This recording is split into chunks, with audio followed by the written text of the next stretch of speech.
All the crazy shit I did tonight, those would be the best memories.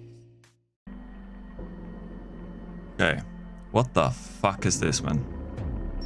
I politely said goodbye to my student. I'm actually quite nice when I'm not ill, and closed all the locks on my front door. It was heavy, metal and pick-proof. The first thing I bought at the new place. Yeah, what the fuck are all these, man? I don't really like this part of town, so I have to make my home my castle. It's not really in the further suburb of Moscow, but the houses look like they're from the rough quarter of some country town.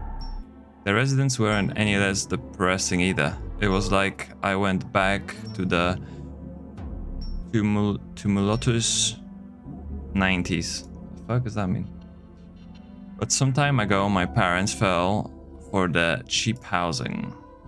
So now, on my return to motherland from a small European country, I moved into this dump. Indeed, motherland was dull in comparison, but who said I couldn't decorate it to my almost European taste? No one. Except laziness and low income. Then again, I'm not that lazy and I already started working on the income part. Found some students and started tutoring. A good private tutor can be rather well off in Moscow. I gave today's student a practice exam instead of regular lessons. He failed miserably, but I didn't let him get too upset and started to explain. First of all, he should be happy that this wasn't the real exam. Second of all, now I can clearly see what he needs to be taught, and I can make adjustments to plans of following lessons. And to top it off, this I didn't say aloud, I didn't expect anything else of a typical modern school's graduate. The thought of our reformed education made me grind my teeth and even started swearing. How could they turn the world's best schools into factories producing new generations of idiots? When I was looking for students to tutor, I stopped by prep courses at universities and posed as an undergraduate applicant. Why not? I look young. It's easy to get lost in a crowd of potential clients. I went into the wrong classroom once and ended up joining a history class where one bright girl told us that Lenin was a Tsar. Oh my goodness. How could she be so stupid? The scariest part was that only 2 people laughed, me and the teacher. Don't even get me started on my majors, math and physics, on the horror there. However, it's not that easy to destroy a whole nation's ability to think. There will always be people who want to learn, but just need help. I hoped to be aiding that noble cause. Humans are capable of anything, especially of using the magic of redecoration to turn a crappy old apartment into a decent place for a young family. I may not be a magician yet, but I'm on the right track. So what if I'm not a specialist? I'm quite capable of hiring a couple of Europeans from Moldova and Ukraine for European-style home improvement, and of making sure that they make a nice home for me and my wife. Which reminds me, it's time to call my sweetie and tell her that she can come move in with me soon. She could have lived with me now, but Moscow hotels and rental apartments are a nightmare. With all that spending, it would be impossible to save up for renovations, whereas I can live even among building supplies. Moreover, the worker's fragile psyche will get less damage from seeing the boss in his underpants than it would from seeing a half-dressed young beauty. I wonder how she's doing. Why don't I call her now and find out? I don't know why, but talking to my wife didn't improve my mood. Wow, okay, let's just skip right through that. Who knew we had such a strong connection? It's like in some chick lit. I felt depressed, but to the point of getting drunk, nestling in someone's shoulder and scalding it with my hot tears. The problem is, I don't drink and I don't have any friends with waterproof shoulders in Moscow. There was also the option of zoning out in front the idiot box, but I have even less respect for TV than alcohol. A bowl of steaming shit has more truth in it. It also causes less brain damage than radiation from all these television towers and encrusting our giant inhabited island. Why are these in like these weird brackets? Speaking of that island, I recently ran into two schoolboys by the metro, both about 10 years old. One of them asked the other in astonishment, "Is the Earth really round?" After his friend's affirmative response, he pointed at the sky. "Does that mean that there are people out there too?" I laughed then, but now it made me even sadder. What's wrong with glorious country and these wonderful people? What are we coming to? What are we turning into? And on that not so cheerful thought, I started falling asleep, chanting, "It's going to be alright," like a mantra. What the fuck, man? A female shriek came from next room, a dreadful scream full of pain and despair. I jumped out of the bed like it was on fire. I thought I was alone. My hair stood on end. I never thought this phrase was so accurate. I tried to pull myself together and forcefully exhaled a couple of times. "Calm down, Ivan. Be rational. There is no such thing as ghosts. You're a grown man." What do people do in situations like this? Oh, I remember. They go to check what's going on. That's exactly what gets them killed in horror films. Voice. "Now cut off your other arm." Holy crap. Do I have an evil ghost in there? Finally, I managed to get a grip on myself, wiped the sweat off my forehead, and opened the next room's door. Empty, but someone's voice came from somewhere below again. "Freeze. Put your hands behind your head. This is the FBI."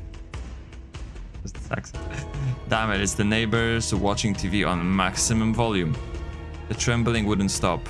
I even came up to the mirror and checked for new gray strands in my hair. Seemingly there weren't any. My t-shirt was stuck to my back. Huh, you sir are a coward.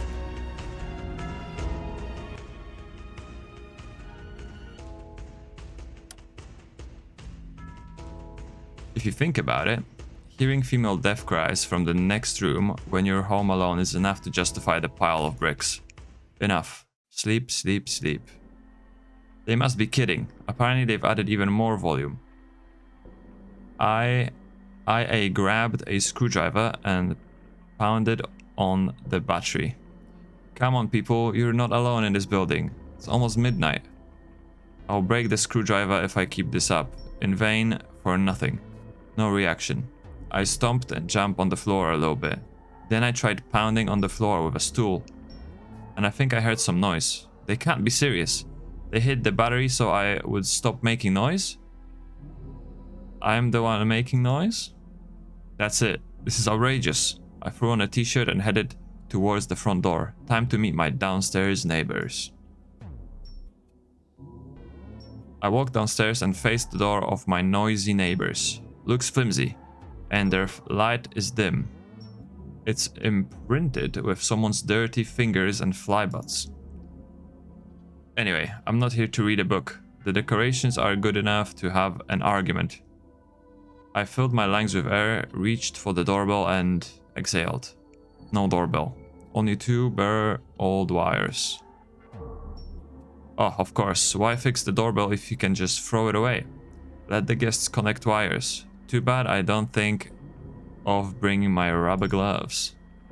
I touched the wire. It was so dirty that I once more regretted not bringing gloves.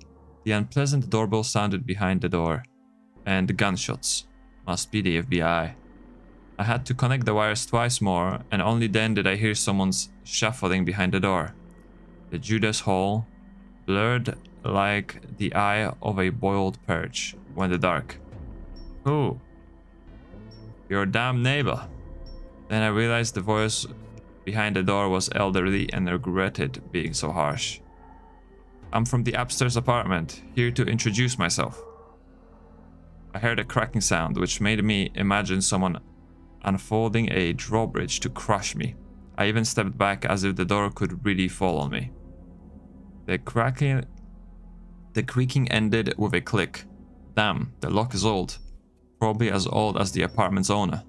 A crack appeared in the door, just enough for the old lady in the most unkept clothes to see me.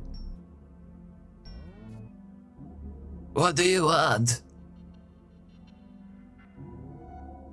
Hello, I am your neighbor from upstairs, Ivan Numamov. And Nuamov? Are those your relatives living in this house? Yes, mine. Those were actually the relatives that recommended this cheap housing to my parents. May I ask you a favor? Would it be too much trouble for you to turn down the television? Yeah, of course. Will do. And slammed the door. Despite that rude gesture of hers, I felt much better. When I was stepping into my apartment, I even thought, be nice to people and they will... I've been shot, this damn N-word put a bullet in me. And they will ignore you. I was still hoping that the granny hasn't reached the TV yet to turn down the volume. There she is, walking down the corridor, scraping the linoleum with her brown felt slippers, holding on to the stained brown wallpaper. Why do I think everything's brown? Walking. How much longer can it take? Leave me, partner. Save yourself. Maybe she decided to drop by the bathroom on the way. Like one Russian comedian said, being old is when you bend down to tie your shoelaces and try to think of what else you can do while you're down there. But I'll shoot your... Alright, so the old lady peed and decided to poop and read the air freshener.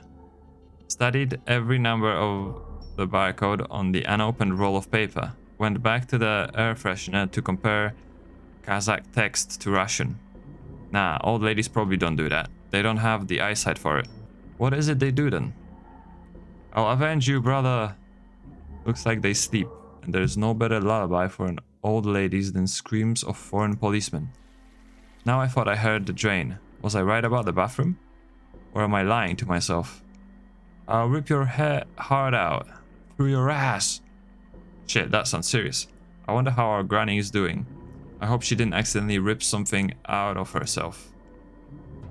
I went to another room, then the bathroom, and finally went to the kitchen. Thank God that at least here I can't hear the screams and gunshots.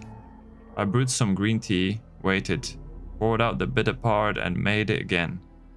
Now I can drink it, with cookies, in peace and quiet. There, now I've had enough tea and I'm stuffed with cookies. Time to go back to bed. Twinkle, twinkle, little star. Great, now I have to listen to lullabies every night? No way. I went downstairs and connected the wires. Oh! She can see me in the Judas hole, or is she sclerotic? Probably forgot all about our conversation. That must be why she didn't turn the volume down. It's Ivan. From upstairs? She remembers. So she remembers. Could you do me a favor and turn down the television? Would that cause you too much trouble? Yeah, of course. I'll do it. I went home with a strong feeling of deja vu. I've been shot. What's this? Groundhog Day? I went straight to the kitchen and reached for tea. Green tea always calmed me, but today it just wouldn't work for some reason. Yellow slash beer is made with only natural ingredients, so I've heard. Flag tampons will give you freedom of movement for the whole day. Yeah, now I know what's keeping you from moving. The president of Rohlandia talked to the president of Krakozia at a shirt sleeve meeting. Well, at least it wasn't pant sleeve. In these weeks or months, how long has this nightmare been going on? Seems like forever. I've turned into a guy that talks to the TV. The only difference is that I don't even have a TV. But that's okay, I have neighbors downstairs. They will always keep out and make their TV loud enough for me to hear everywhere in my apartment.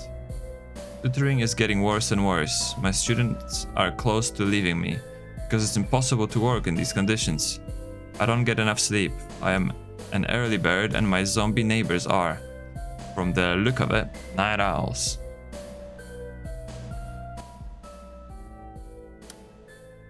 Relatives told me that the granny has a BEAUZ head son, which brings home hoodlums and they drink together. Turns out he's going to be bothering me too soon, like the old woman wasn't enough. Nothing helped. I even stopped going downstairs to talk to them. I just called their landline and asked them to stop ruining my life. The old woman's son, Valentin, picked up the other day. He barked and spit into the receiver. All I could understand was swearing, so I put the phone down, seeing that a meaningful conversation wasn't going to happen. He couldn't call back. Their home phone doesn't show my mobile number. Judging by the ringing I sometimes hear from downstairs, their phones with a rotary dial.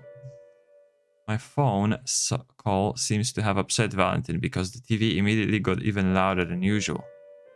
There was no point in exercising anymore. Morning exercises will do good for a healthy body, whereas my tired, exhausted from lack of sleep body would only suffer. Talking to my wife brought me some comfort when her voice wasn't drowned out by the sounds of Granny's beloved action films and thrillers. Rather quickly, I realized that my neighbors and I won't get along.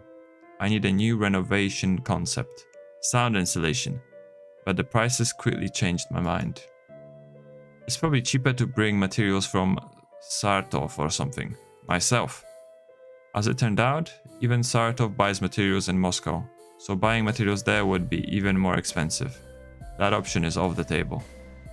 I could choose cheaper materials and do basic sound insulation, but that won't help much, considering the noise levels. I need a room in a room. Better two, another one for the living room. A couple days ago, I finally found a way to deal with my favorite TV viewers. It may not be perfect. It may be unethical to fight fire with fire, but some time ago, while surfing the internet, I came across an article by Sasha Kirchmeier, a steelworker from Kazakhstan. The not-so-funny story was about a guy whose neighbor kept pestering him with loud music. It took place at a regular Soviet steel mill. Sasha lived in the residence hall, a wooden temp house. His melomaniac neighbors liked playing pop music, vinyls at night. Therefore, they were keeping the exhausted from working at the mill, Sasha from sleeping. One day at lunch, one of his co-workers asked him why he looks like a raccoon. Lack of sleep? She told him. Damn music. His co-worker replied with a solution. So dance. Why let the music go to waste? The 250-pound Sasha got embarrassed and didn't say anything. But the next day he looked better and after some time even started to look great. When his co-workers asked him about it, he shyly told them that he really did dance and heard the neighbor's china ringing. He got so into it that jumped off the table. The sound of vinyl scratching came from behind the wall and then silence. They never turned on music again. It's almost too bad. I like dancing, admitted Sasha. No, I didn't start dancing. I didn't even jump off the table. I'm twice lighter than Sasha, the steelworker anyway. I just stomped on the floor and turned the music on when that didn't work. Loud enough to drown out the screams and gunshots. This time I turned on the Ravel. His cheesy but nonetheless brilliant bolero waited for the neighbors to start banging on the battery and turned the volume down. There, temporary truce. The mean granny turned it down too, and I had some time to prepare for my next tutoring session. The doorbell had other plans. A police officer was standing at my door, his face bored and wrinkly like his uniform. Good day, Ivanov Gennady Petrovich, District Police Officer. Are you Nuamov Ivan? I am. Come in. Don't bother taking your shoes off. Not that he was going to. Gennady Petrovich didn't even take the trouble to wipe the mud off his shoes. He peeked into both rooms, leaving muddy footsteps, said, "I see," and went to the kitchen. There, he homelike sat on a stool and opened his folder. "I have a complaint from your neighbor, Citizen Vera." Suddenly, he paused and listened. For a second, the moment, the expression of tiredness and indifference left his face. "What's that noise?" "Ravel, Bolero." Gennady Petrovich looked at me like I'd spit him in the face. He even shook his head. Probably meant something like, "See what freaks I have to deal with." According to the complaint, you're keeping disturbing your neighbor's sleep by tying a weight to a rope, lowering it, and using the latter to knock on the window below you. That's insane. The officer looked up from his papers. Why?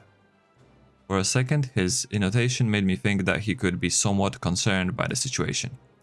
But his facial expression showed otherwise. So much reading, man. His eyes were frankly saying, "I'm so sick of this." I spent the next 30 minutes dragging him around my apartment and making him look for the weight.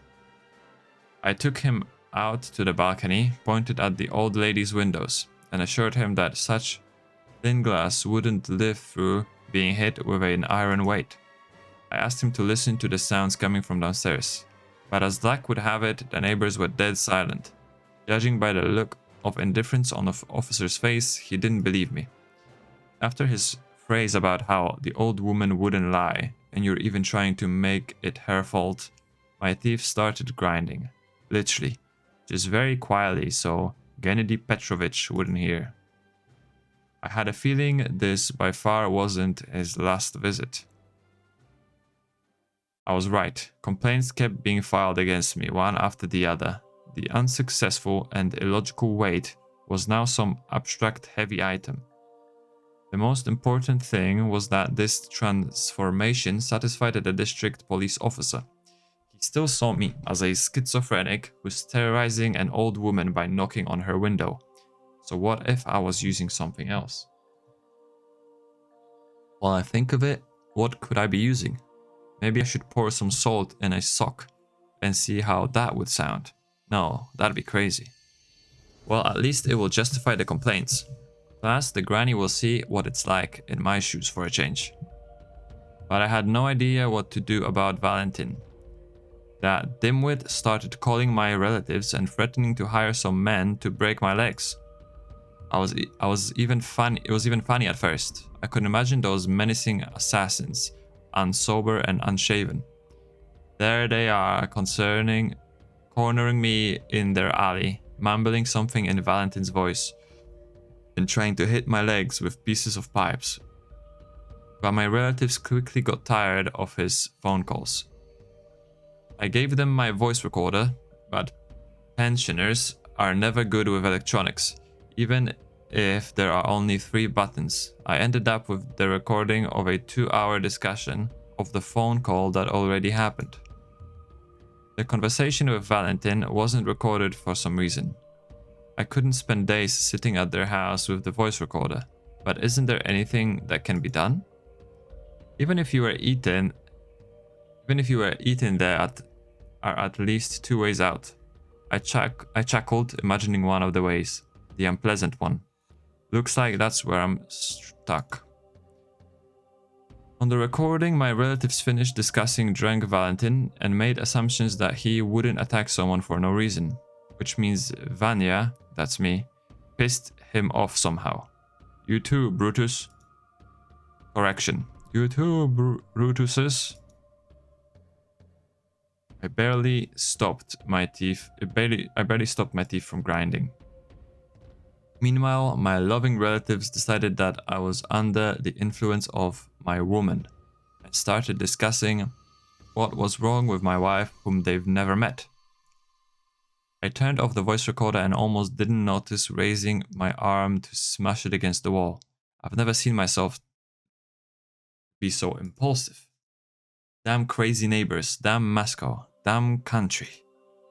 Why do people here trust alcoholic, troublemaking neighbors more than me, a non-smoking, sober athlete and an educated, cultured teacher?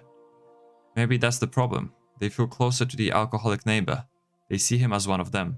So what if we're related? I'm still a well-dressed and well-spoken, damn highbrow to them. Step back, get over it. Love the TV and thy neighbor. Drop your students and go work as a loader at the nearest grocery store. Start drinking and fighting. Become one of them. Don't stand out. Then they will accept you and stop hating and howling. I almost thought that voice was real. I even glanced at the voice recorder. Off. But the voice didn't go anywhere. Oh, it's the drunk neighbor arguing in the kitchen below. I cursed and went to my room. That's even worse than the TV. Turns out that being alone is hard. Feeling that nobody in the whole huge country cares about you. Even worse, everyone is against you. Neighbors, relatives, the police. Maybe I got the wrong country. Where are you, my great compatriots? Where is that country? Where are those people, the kindest, most educated and ethical people in the world? Who replaced you and why? Why is it when a person falls on the street from a heart attack or gets run over by a car, everyone takes out their phones and starts filming this agony? Show off on social networks. Look, my day was cooler. When did people stop opening doors for ladies and old people and stopped seating seats in transport? Why do young people talk about blood, shit and fornication instead of scientific advances? Who made them think that that's what's important in life? Television. I almost laughed out loud when a scream followed by gunshots came from downstairs. We are intentionally being dumbed down and convinced that it's cool to be a criminal, great to be an idiot, and normal to be a reprobate. Go on, live it up. No one will stop you from degrading and no one will force you. You will do it all on your own. You will turn into a stupid, aggressive animal trying to steal your fellow being's peace while fighting him in the warm mud. Meanwhile, those will never raise against will clip and milk you. All because you're too busy to look up from your delicious acorns and truffles, or whatever mushrooms grow in manure. And there will be nothing left to think with. Damn extremists. Why am I even thinking about this? Damn television. It's not letting me be rational and infuses my soul with hate. Why does it affect everyone else differently? Could I be not that far from the truth? Screw it. I need music. Now, I want to forget about this sewer I ended up in, at least for a couple minutes. I barely heard the doorbell, but the banging on the door was more distinct. I think I know who the cat dragged in. Of course, the drunk swearing coming from the staircase was in a voice I already heard in my kitchen. Looks like Valentin, just like the district police officer, was enraged by classical music, which awoke his saliva-spewing demon. I even felt like an exorcist or a warlock who summoned an evil spirit to our world. Oh, he looks great.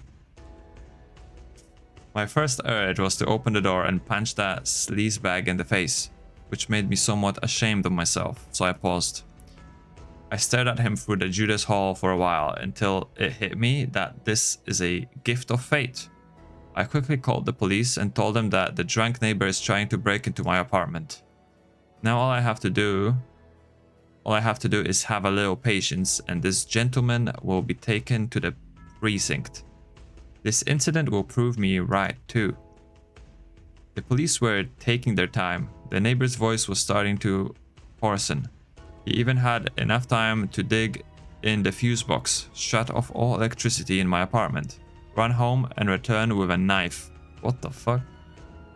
What's he going to do with that? Stab my metal door? Stupid Jedi. Droidex would teach you a lesson. Where are they, by the way? I called them again just in case and warned them about our madman was carrying a cold weapon now. Told them to be careful. Looks like I was wasting my time provoking him by telling him to go home and watch TV. Now he was trying to use the knife to pick my lock. Fortune may favor fools, but if he wants to pick that lock, he has to be impossibly stupid. He will jam my lock and I'll have to have the door cut out. I need that like I need a hole in the head.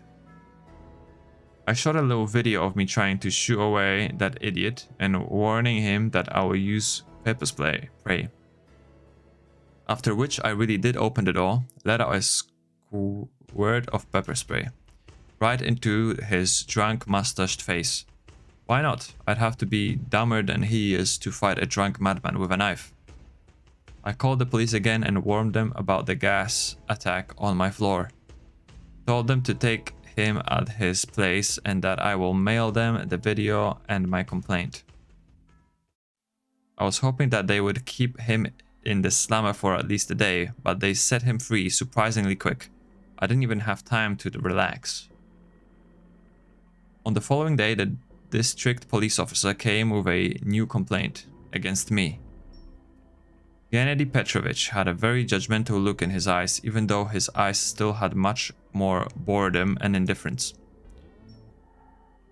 Today I was hiding from the neighbor's TV in the kitchen, as usual. I was so full of tea, I burbled when I walked. Not to mention that I'll start shitting cookies soon. The lesson plan wasn't going well. My head, tired from lack of sleep, refused to work. The laws of physics kept being replaced by Murphy's Law. I didn't write that. My hand kept drawing the ill-fated last name, completely on its own. Anything that can go wrong will go wrong. Looks about right. I didn't even notice myself write down a few formulas from the theory of probability and start looking for proof of Murphy's Law. And even commenting out loud. They're driving me insane. I stopped speaking and heard someone talking. I couldn't make out the words, but it sounded threatening. I turned my head and found where it was coming from. The vent. The grill came off easily. It was much harder to clear the dust, dirt, and cobwebs out of the venting passage. Very old cobwebs, maybe even from Stalin's times. Edward Radzinski's, host of a show about history, squeaky, dramatic tenor popped into my head. Even spiders were affected by Stalinist purges. They were doomed to decades of wretched existence in torture chambers and gloomy labyrinths of draft ventilation. I giggled and started listening. I thought I heard someone say my name and looked behind me to find a stool. My eye caught the voice recorder, which stayed forgotten since the ridiculous phone calls and relative saga. Why not? I found an old stocking in the pantry. Well, this must be fate. I stacked the voice recorder inside it and tied the top with a string. Wiretapping in the best traditions of creative TV shows. I placed the improvised microphone into the vent and lowered it down. I tied my end to the string, to the battery, and started to wait. There were several voices. Apparently my neighbors had guests over. They were chatting and occasionally snarling, which reminded me of hyenas.